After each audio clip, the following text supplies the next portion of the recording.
স্বৈরাচার শেখ হাসিনার ১৫.৫ বছরের শাসনামলে বিরোধী দল ও মত দমনে গুম ও খুনের মতো মানবতা বিরোধী অপরাধ সংঘটিত করে।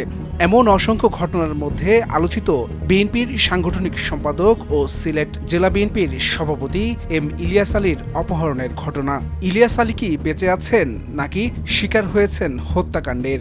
এক যুগেরও বেশি সময় ধরে এমন সব প্রশ্ন খুঁজে ফিরেছে ইলিয়াস আলীর পরিবার সহ দেশবাসী। ছাত্র জনতার আন্দোলনের মুখে ৫ আগস্ট শেখ হাসিনার পতনের পর আন্তর্জাতিক অপরাধ ট্রাইব্যুনালে শুরু হয় গুম খুনের বিচার প্রক্রিয়া। ট্রাইব্যুনালে ১৬৪ ধারায় দেয়া র্যাব সদস্য সার্জেন্ট তাহিরুল ইসলামের স্বীকারোক্তিতে উঠে এসেছে ইলিয়াস আলীকে অপহরণের পর নির্মম হত্যাকাণ্ডের চাঞ্চল্যকর তথ্য। মেজর জেনারেল জিয়াউল আহসানের নেতৃত্বে একটি কিলিং স্কোয়াড ইলিয়াস আলীকে অপহরণ করার পর হত্যা করে। হত্যার পর ইলিয়াস আলীর মৃতদেহ ফেলে দেয়া হয় যমুনা নদীতে।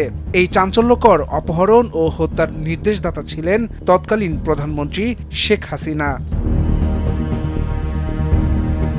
তাহিরুল বলেন, জিয়াউল আহসানের নির্দেশে ঘটনার রাতে শেরাটন হোটেল থেকে তিনি ইলিয়াস আলীকে অনুসরণ করেন। মহাখালী পৌঁছানোর পর জিয়াউল আহসান নিজেই আরেকটি টিম নিয়ে ইলিয়াস আলীর গাড়ি অনুসরণ করেন।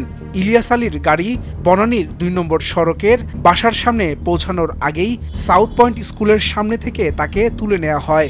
ইলিয়াস আলীর সঙ্গে তার ড্রাইভার আনসারকেও অপহরণ করা হয়। গাড়িটি জলখাবার হোটেলের সামনে দিয়ে বনানীর ২ নম্বর সড়কে ঢোকার পরে এই অপহরণের ঘটনা ঘটে। ইলিয়াস আলীকে হত্যা ছাড়াও র্যাবের জিয়াউল আহসানের কিলিং স্কোয়াডের এক সদস্য একদিনে ১১ জন এবং আরেক সদস্য ১৩ জনকে খুন করেছিল।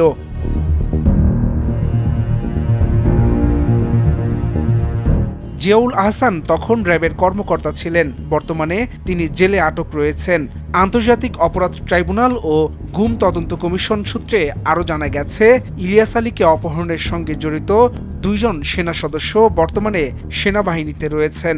এরা হলেন ওয়ারেন্ট অফিসার জিয়া ও ইমরুল। জিয়াউল আহসানের রানার হিসেবে গুম ও খুনের মিশনের হুকুম তারা তামিল করতেন।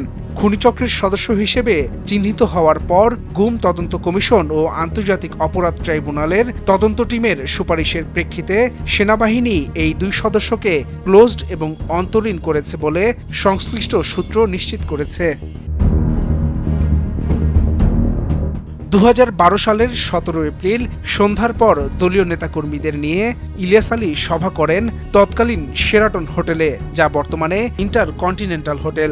সভা শেষ করে রাত ১১টায় গাড়িতে করে বাসায় যাওয়ার পথে অপহরণের শিকার হন ইলিয়াস আলী।